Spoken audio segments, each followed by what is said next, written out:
Hey everyone, today I have with me Dr. Richard Shuster.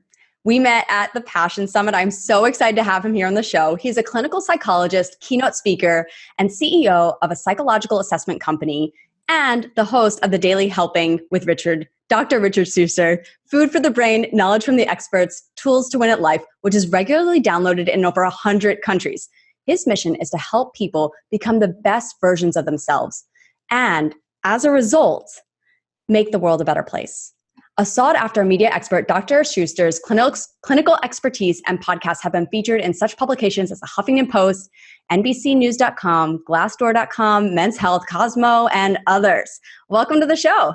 I have a lot to live up to now after you read that so eloquently. Thank you so much for having me, Amanda. I'm really excited to be here. Yeah, well, I mean, you're clearly very accomplished. You have doctor before your name. You have a long career journey. So I want to take you all the way back to undergrad, back at Michigan State. How did you imagine your career path being? What were you originally going for? All right, so here's a secret that I've never shared publicly. I became a psychology major because there was a girl who I saw sign up for it, and she was really, really cute. Oh my! So that's what started that, and it's funny. And I did like psychology. It's not that I didn't like it, although. Well, you liked it more with her in class. I did like it more with her in class, and it's funny because so many really wild things happened along the way. There was this one point my junior year. And I had just turned 21, and it was the day of my 21st birthday, and all my friends were like, come on, we got to go out. We got to go to the bar. And like, this has to happen. And I stayed in to study for... What? On your 21st? Okay. I always got screwed because I was born in the first week of December. So it was always finals. Like my birthday was always during finals week. And there's just... Oh, that's rough. That's super rough. Yeah, it sucked. And so I stayed in and I studied for this exam, and I bombed it. And I bombed it so hard. And I think I did worse on that particular exam than any exam I've ever done in my entire life, at any level, graduate school, anything. And so I'm sitting there having like this existential crisis where I'm like halfway through my junior year. So like the clock is ticking, right? Like the real world, when you're in that junior space, you're starting to think about, I'm not going to be here all that much longer. And I'm thinking I'm going to get this psychology degree. And it was probably the wrong degree for me to pick in the first place. And I should have done something like in telecommunications or PR. And I was disgusted, and I missed partying on my 21st birthday, and like all these things about, what I was going to do. And it's funny because there was this moment where I had no idea whatsoever what I was going to be doing. And then through a series of events, kind of my life started happening. Okay, so it sounds like you had this moment where you're like, oh my God, what was I thinking? I just failed this exam. Like, what am I going to do with my life, right? So how did you come out of that? You said you had this moment. So it was one of those things where I was resigned to finish that year and figure stuff out. And so that summer was really funny. So that summer I was living with some friends off campus, and there was some drinking, and I decided to come up with a practical joke, a societal practical joke, almost a psychological experiment at a societal level. Now this was before... I've got a little bit of years on some of your listeners here. So this was before social media, right? The internet was actually, it was the thing, but it was kind of new. And so I created a fake endangered species. And my friends who were computer programmers, that was their major. They helped me code this website to where people could send emails to their senators and congressmen and the president and complain about this endangered animal that never existed. And it would bounce copies to me and all my friends. And so that really, if things could go viral in 1998, this is kind of as close to that. It happened. It actually got me in the Wall Street Journal, which is unreal. And so this prank was kind of like, okay, so I think technology is pretty cool. And so I knew I was graduating with a psychology degree. So I decided it doesn't make sense for me to stop doing what I'm doing. But I kind of was able to reframe and say, all right, well, there's a lot of really good things I'm learning from psychology that I can apply into the world of technology. And that's what I did. So when I was having job interviews, I was able to say, hey, I know how to code HTML because I made this website about a chicken that didn't exist. And so it kind of helped bring things for me into a different perspective where I was really kind of feeling down on myself and frustrated. And it's ironic because now here I am all these years later. And I not only am I a psychologist, so there's a spoiler alert, right? You kind of blew that early on. But I'm also heavily involved in technology, and I own a technology company. And so it's kind of fun how these things have all come full circle. But in that moment, my junior year, that was very, very scary. Yeah. Well, yeah, I love how like the dots connect only years later. You Right. can't always see it in the moment. I also like how, your first step into your career happened out of play. I think that Yes. some of us forget just how important play can be. And I often tell people when they're thinking about their passion, think back to a moment where you were just having so much fun, where you were feeling really lit up, where you were in the zone. And oftentimes it's like, I remember there was like a semester where, or like a winter break where I was like, I'm going to write this screenplay all winter break. Like that was my idea of fun. Like clearly I had this penchant for writing. Like that was my idea of just like the hours passing. Like I have this great idea for a screenplay and I'm just going to sit down and write it. And, yeah, I just think that we often forget how important that is. And you were able to, in that moment of playing a prank, learn HTML because when you're so excited about something, when you're so lit up about something, when you're having fun, you're more open to learning. You're going to pick things up. And look at that. You were able to connect that to your first career opportunity. Okay, so what was that first job? And I love how you told that story about the prank, but used it to demonstrate your knowledge for HTML. So just to show everyone, listeners, like tell those stories, demonstrate your skills, and everything's transferable. But okay, yeah. What was that first job? So this first job was working for a small IT consulting firm in Michigan. Okay. And this was kind of like the wild west of IT. So right now, the IT world is very specialized. You have people that are SEO people, and you have people who are coders, and people who do this and people who do that. Back then, everybody just tried to do everything.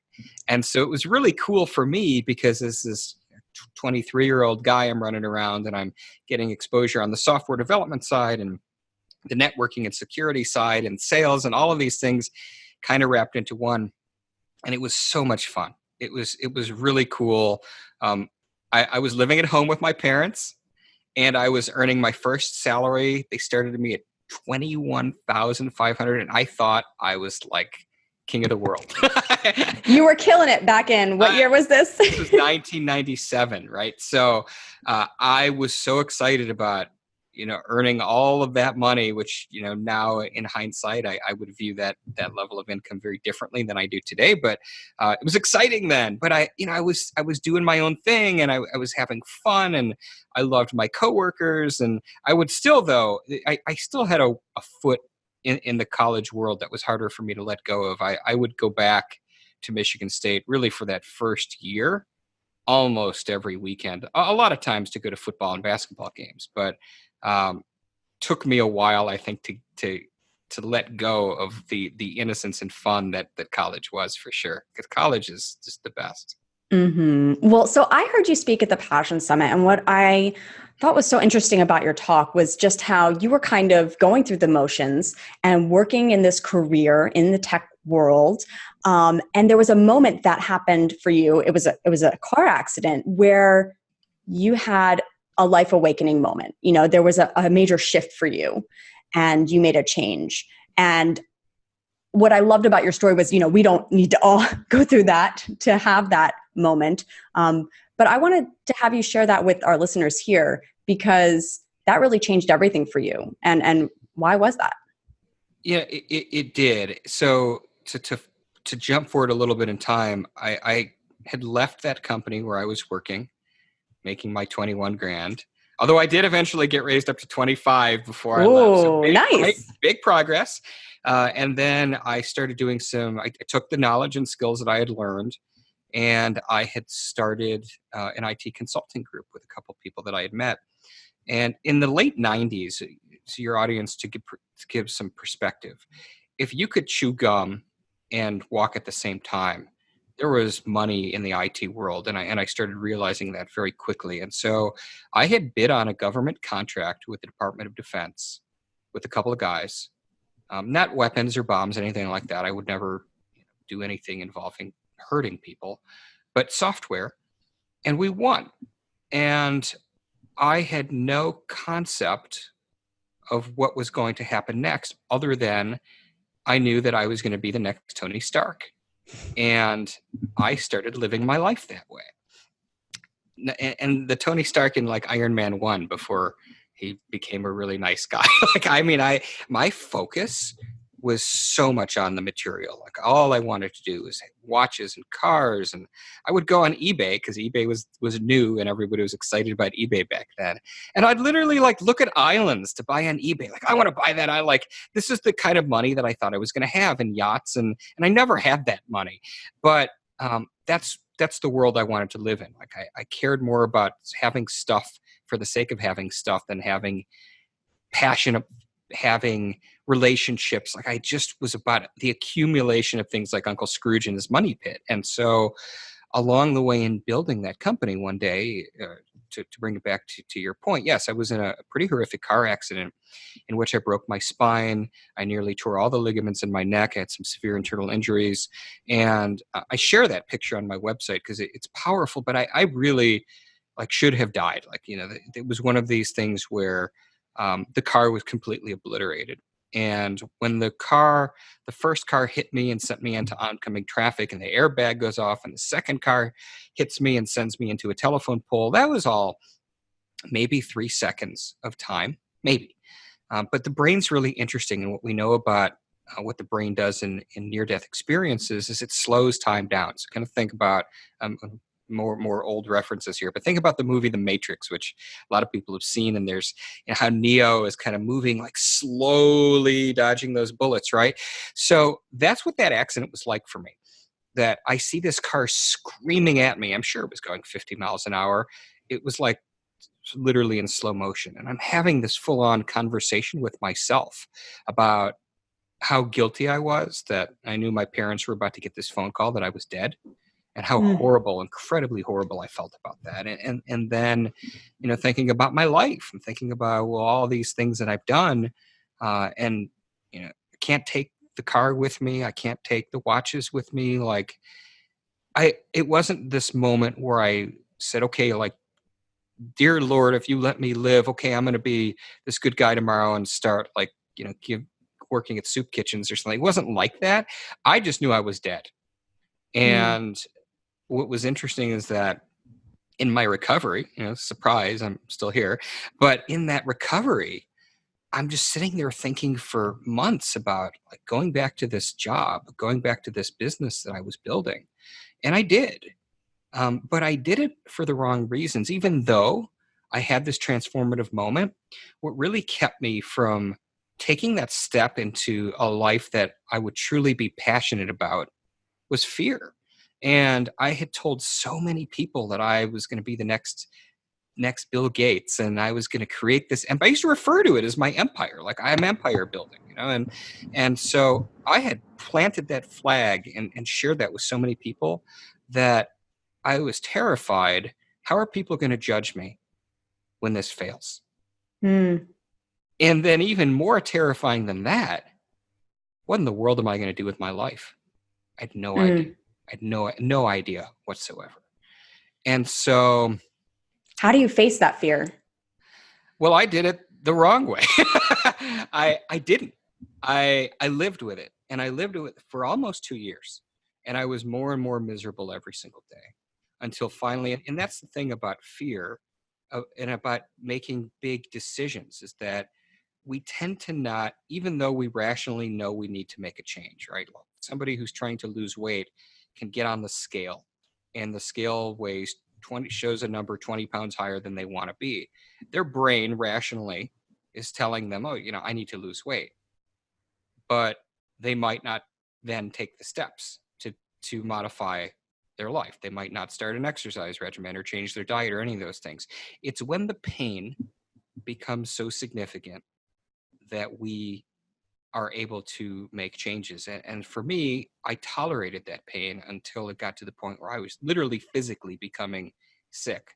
I actually was sent to an infectious disease specialist because no one could figure out what was wrong with me. And, I was depressed, right? That's what was wrong with me. I was anxious and depressed. And so I eventually made the change and stepped into the unknown. Had no idea what in the world I was going to do, but I walked away from that business. And I went from 80 hours a week of sales and building and all the things that you're supposed to do when you're running a business to zero. And I'm just sitting by myself, kind of like I was back my junior year after I failed that final exam. It wasn't a final exam, but I'm really down on myself. And here I, spent all this time and the money and the resources, and I have let all these people down. And it just was just feeling like, man, here are some really poor choices. And then I had this experience, Amanda, which was really wild. And I tell people, if Instacart had existed back then, I don't know what my life would be like today, because I had to go to the grocery store. I could get other stuff on Amazon, but I needed groceries, right? I needed to live. And I went to the grocery store this one day, and I heard these two moms talking, kind of concerned about their daughters that went on social media, and it was MySpace, it wasn't Facebook. So again, this tells you how long ago that was.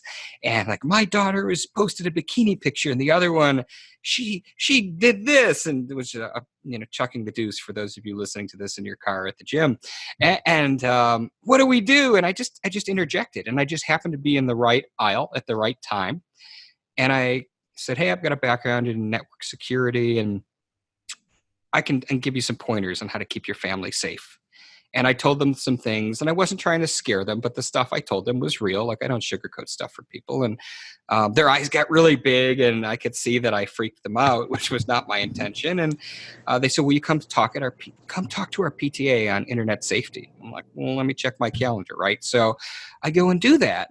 And now all of a sudden there's that reframing again, right? So now it's funny. Like, this has kind of come almost like a full 180, right? It's like I've gone from like not wanting to be in this therapeutic space, the psychology space, to wanting to be in technology, to not wanting to be in technology, and now slowly finding this path back to, this helping profession kind of space. And so now this becomes a career for me. I start speaking, and I'm working the speaking tour, talking to parents and educating on the dangers of the internet and how to keep families safe. And I was really enjoying that. Like, speaking was something that I'd never known that I would be good at, but I loved it.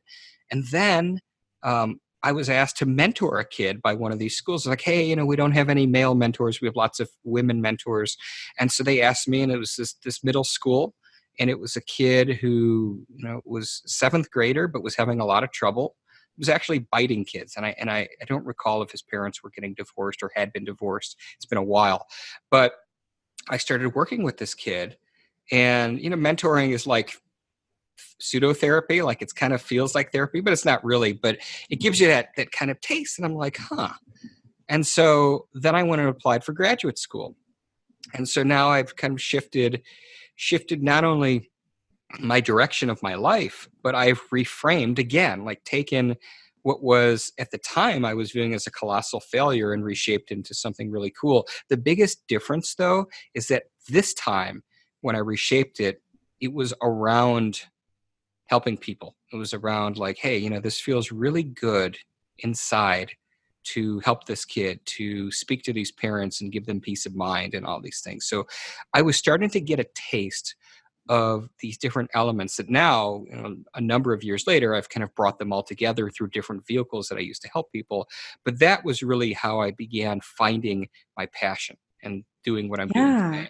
So finding your passion is not always something that's going to be in this linear path. It's not going to always be through your career per se, because in your case, it wasn't, right? It was in a grocery store moment where, again, you got lit up. You're like, I'm excited about this topic. I can help someone. I have some knowledge to share and offer. You're really speaking your passion in your everyday life. I think that's so important, because when you do that, doors open, right? When you spoke your passion to this stranger in a grocery store, a door opened for you to then speak at that school. And then another door opened when you were speaking there because you made such a great impression. So let's fast forward to today. I heard you speak at the Passion Summit, and I want to come back to that point about fear.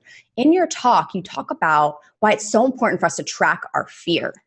So can you share a little bit about that? Because I think that a lot of our listeners can relate to that, right? They're maybe not thrilled with where they are, but there's this fear of, what am I going to do next? How do I make a change? Right. So tracking fear is something that is very useful from a psychological standpoint.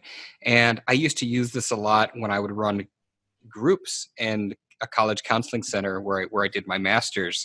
And the biggest fear, as you would guess, of college students is tests, right? Exam anxiety, right? It was everywhere. But fear is interesting because in humans, unlike lower animals like bunny rabbits and whatnot, we have different parts of our brain structures which tie together. And so you have the amygdala, which is really the fear center in all kind of animals, but we have a prefrontal cortex, which is where we have our higher reasoning skills. We can rationalize the fear, right? That's exactly right. And so it allows us to apply context and learning to our fear. Now, when we get emotional, when we get overwhelmed with fear, we get very animal. And what I mean by that is we're not rational. When we become fearful, our brains are trying to just preserve safety. Like our brains are trying to get us to a place where we're feeling okay. And so by tracking our fear, what it does is it forces our brains into using that prefrontal cortex. And what we're able to do is if we start journaling, you can do this in an app, you can do this, in a notebook, you do this any way you want. But if there are things that are anxiety provoking for you, what you can do is you start writing them down and you start tracking things in these different columns. And you track the thought that you were having right before you got scared, the physiological response. So does that mean that your heart was pounding, or your palms were sweaty, or your stomach felt like it was in knots? And then emotionally what that was like for you. And what starts happening is we start being able to find the patterns. And not only can we find the patterns, but what we're also able to do, staying in that prefrontal cortex, is using rational thought, like you said, the rationalizing piece, to say, is this a legitimate fear? Is this a cognitive distortion? Is this something that's likely to be as bad as I think it is? What are the possible options, or possible scenarios, for example, both positive and negative? And you really then, when your brain starts getting into that mode, that deductive reasoning mode of problem solving and asking itself, so is this really as bad as I think it is? Then we're able to start managing our fear much more easily in that regard. I don't think I've heard fear talked about in that way until I heard you speak about it like that on the stage. I don't think I ever thought about fear in that way. I think it's really important that we always consider the biological, the hardwiring part of us, because our brains have evolved over millions of years, right? So this is ancient hardwired stuff, and it's designed principally to keep us safe. So while a lot has changed in terms of the world we live in, and we're not running from saber-toothed tigers anymore, and we're not chiseling spears and hunting for our dinners the way that we used to, thank goodness, our brains in many ways act as though we were. And so I always try and convey to people, you have to understand your hardware so that you can make changes to your software. So there's an IT. Oh, I love that. Yeah. That's awesome. Well, so the way that we're thinking is a little bit outdated, and is our fear really as bad as we think it is? Right. All right. Well, so tell me about the object you brought and how it reflects your passion. All right. So this is fun. We didn't really talk about this a lot. So as you know, I'm a serial entrepreneur, and I do probably too many things. One of the things I do is I have a nonprofit for children called Every Kid Rocks. And so somebody made this for me. Oh, the wax hand. I actually had that at my bat mitzvah. I kid you not. That's awesome. So this wax hand is almost identical to my logo, which has this kind of in it. The peace sign. Yeah. So you dip your hand in the wax with the peace sign. Right. I love it. So a kid made this for me, and it represents my passion. And at a grander level, I'm now living a life where everything I'm doing drills back to my mission of helping people be the best versions of themselves, even if it's of no direct benefit to me. And this is one of the ways that I visualize that, because I love this thing. And I love my charity, and I love helping kids. And so that's why I have what I have. Well, so I would love for our listeners to hear a little bit more about the Daily Helping podcast and your mission to get 1 million people every day to help someone through acts of kindness. How did you come up with that mission? So when I wanted to come up with the concept for the show, I wanted to do two things. One, I wanted to empower people to become the best versions of who they're supposed to be. Because I know that when we're doing what we're supposed to be doing, when we're doing what we're passionate about, that we're all going to be happier, and together we kind of raise ourselves up and make the world a better place. But Yeah. my background, was in graduate school, was clinical psychology, as you know. And so I did my doctoral dissertation on the impact that Facebook and Twitter and all these things have on personality functioning. And that probably could help be a whole nother episode in and of itself. But so we're very focused on our cell phones and selfies and Instagram. And I'm not hating on Instagram, right? So, don't get upset with me if you love Instagram. But what I'm saying is we as a society, more so than ever before, are very focused on promoting ourselves.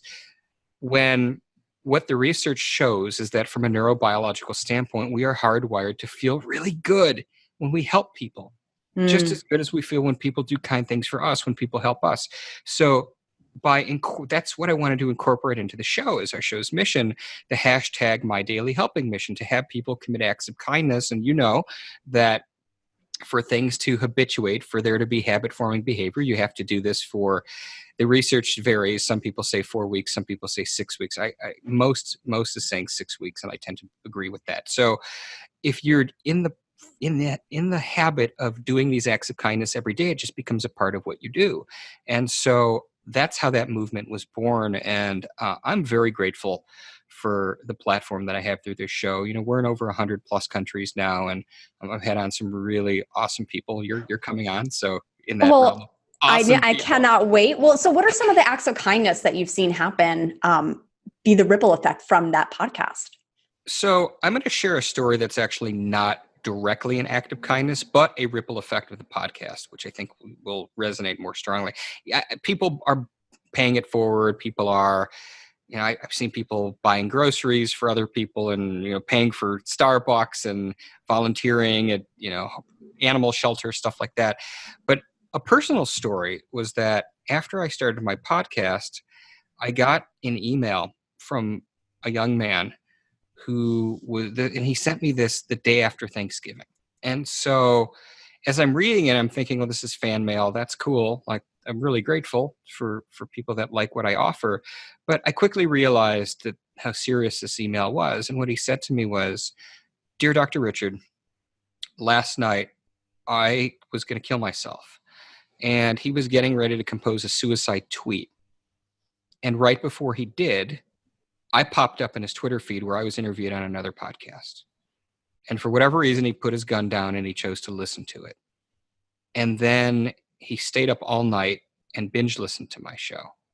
And then said to me in this email that he wanted to start a podcast to help people who are suffering from depression, so that they know there's a light at the end of the tunnel.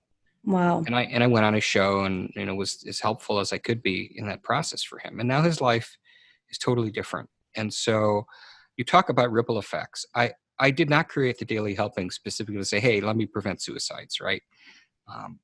But I did. And I was tearful reading that email. I'm almost tearful just talking about it now, almost 2 years later. When we are living in alignment with our purpose and we help other people, there are going to be unintended ripple effects in which we touch lives that we will never know most of the times. But knowing that we are sometimes feels as good as actually knowing what we did. And so I'm really grateful for the podcast. And it because of the podcast, all these other opportunities have presented themselves for me. I was able to start a charity called Every Kid Rocks that I mentioned. And I wouldn't have been able to get anybody to notice the charity without my podcast, because people know who I am now. And so what we do is we provide time-limited speech, physical, and occupational therapy to children who just need a boost to reach their true potential. So it's like a kid version of the podcast, almost ideologically. The very brief, and I'm not doing it justice, but I know we're short on time. The brief story of this is my son almost died in utero at 31 weeks. He had collapsed and went to the hospital. Well, he didn't. My wife went to the hospital with him in the belly. And the doctor came out white as a ghost and basically told us that my wife had had this really small hole in her cervix and had been leaking this amniotic fluid, unbeknownst to all of us. Like, it was imperceptible. Nobody would have known. And had we not brought him in when we did, had we not come into the hospital rather when we did, he would have suffocated to death and died within the next 12 hours. And so, that we were able to figure that out was a miracle. And the only reason we figured it out was because he was kicking her sciatic nerve. So I believe my son saved his own life, and I don't yet know what his purpose is, but I know it's going to be grand. And so he was born with all kinds of challenges. And we, at the time, put ourselves into tremendous financial distress to get him the help that he needed. And now, all these years later, he's perfect. And I'm grateful, beyond grateful for that. But what I really wanted to do was create an organization. And I'm a clinical psychologist, and my wife's a pediatric occupational therapist. So we are in the industry, like, we know what to do, but most parents don't. And many parents don't have resources either. So we wanted to create something to where parents wouldn't have to go through what we went through. And so that's was the inspiration for my charity. And I'm very grateful for that. Like, I'm using that term like a broken record, but it's so cool for me to be able to. I think that's such a beautiful mission, and everything really comes back to your core. Yes. Which is to help other people, and that ripple effect. Oh, I love that. I just think, just imagine if we were all doing something that connected to our interests, strengths, and values, and we get to work on that every day. And that was that core. For me, we talked about this before we started recording. I refer to these as my 4 C's, and that's, for me, my mission to help people be the best versions of themselves, even if it's of no benefit to myself, drills down to these 4 buckets. C, number 1, is creating. So that's building businesses and writing books and all of these things that I love to do. And my second C is collaborating, connecting with other people, finding out how I can add value to their own missions to help the world. My third C is communicating, by stage, where you heard me, and by my podcast. And my 4th is contribution. And I do that through Every Kid Rocks and other charities that I'm a big fan of. And so everything that I'm doing now falls into one of those things. And I feel, even though I'm doing a lot of stuff, I feel very fulfilled because they're all really resonating with my soul. And one last thing. So Dr. Richard Shuster, as you know, he does psychological assessments. So he has an offering for all of our listeners here today. Go for it. So one of the things that I'm doing right now that I'm the most excited about is I am creating a disruptive force in the world of psychological assessments. So as a psychologist, what I can tell you is that the psychological assessment world is very greedy. It tends to be very locked down, and you really can only get access to these kind of assessments by going to a psychologist. They're not available to everybody, generally speaking. And most of the assessments tend to be pretty negative. So I created a company called Mars Industries, and our tagline is Superior Assessments Transforming Lives, because we really want to make a difference in the lives of others. And one of our instruments is called the POWERS, which stands for the Predictor of World-Class Excellence Rating Scales. And I know that's a mouthful, but what the POWERS does is it looks at 21 empirically driven dimensions associated with success in life, not just success in the world, not just success in business, but success in relationships, success in wellness, success in health, success in 21 different areas. And if you are in a space where you're trying to figure out what you should be doing with your life, this is a phenomenal instrument that you can take. And so what I'm going to do for everybody listening to this show is that if you use the keyword, the discount code Passion Career, all one word, and let me give you the URL. So you go to seekyourpowers.com. That's seekyourpowers.com, and you use that discount code Passion Career. What we will do is we have a 53-page book, essentially, which helps you use your scoring on the powers to help find your dream job. And we'll give that to you absolutely free as a token of gratitude for listening to this podcast and for checking us out. Again, that's seekyourpowers.com. I love that. And I'm going to put that in the show notes, everyone. So be sure to check it out on findyourpassioncareer.com. Oh, I love that. All right. Well, I want to leave our listeners with 2 things at the end of this podcast. The first is I really love the idea of tracking our fear, right? So how can we overcome our animalistic fear, sensors that are going off? So the next time that you're feeling that fear, you're feeling stuck, you're like, I don't know what to do next, or you get that bad exam, that bad grade on your exam, can you write down the thought that you're having, your physiological response, right? Are you having trouble breathing? Are you getting sweaty? Are you feeling like you just want to get distracted and watch Netflix all day, right? Like, what's that response? And how are you feeling emotionally? And then once you've written that down, you can start to problem solve that fear. I think that's so cool that that's what Dr. Richard researches and shares. And I would love for all of my listeners to take that piece of knowledge home with them. And then also, I would love to help continue your mission with your Daily Helping podcast. If everyone who's listening right now, just today, could be really thoughtful about one act of kindness today and see how that feels. Maybe write it down. Maybe you'll want to replicate it tomorrow. Could there be another act of kindness every day, and what the ripple effect will be from that? So thank you guys so much for listening. I hope that you're inspired by this podcast. And if you are, I hope that you'll leave a review. I'm really excited to help you on your career journey. Know that it is messy, but that when you do identify and speak your passion, doors do open. So thank you so much for listening. Thanks for coming on the show, Dr. Richard. I love being here. Thanks, Amanda. Yeah. All right. Bye, everyone.